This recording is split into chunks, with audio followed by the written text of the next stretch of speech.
Na túto reportáž sa dobre psychicky pripravte. Uvidíte holú skutočnosť, ako sa u nás chovajú kurčatá, ktoré si potom doma servirujete na tanier. Úbohé zvieratá sú bolestivo mrzačené, nemôžu sa hýbať ani sa dostať k vode. Podmienky chovu označili za kruté aj odborníci z Európskej komisie. My ako nový člen Únie sme ale proti.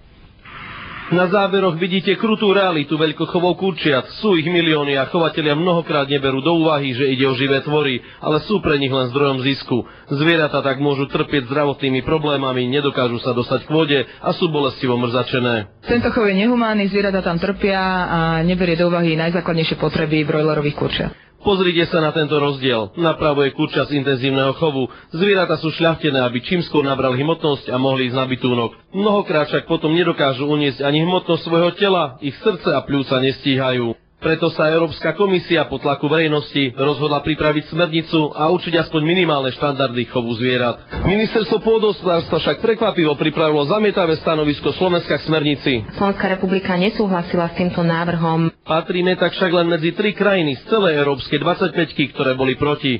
Argumentujeme tým, že sa zvýšia náklady na chov a hrozí konkurencia lacných kurčiak z Thajska či Brazílie. Niektoré krajiny v Európe, napríklad Anglicko, už niekoľko rokov majú ešte prísnejšie podmienky oproti tým, ktoré sa navrhujú. Nemajú však obávané problémy a pritom majú ešte vyššie výrobné náklady ako na Slovensku. Stanovisko ministerstva je z hľadiska ochrany zvierat neodborné a z ekonomického hľadiska je nelogické.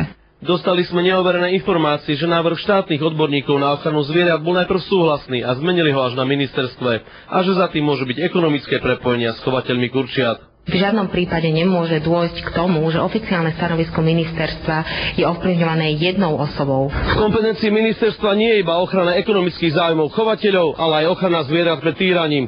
Túto kompetenciu a zodpovednosť by ministerstvo malo dodržať. Na základe doteraz zistených skutočností bude Sloboda zvierat iniciovať opätovné prehodnotenie ekonomických, ale aj etických skutočností. Pre televíziu Laco Ďurko.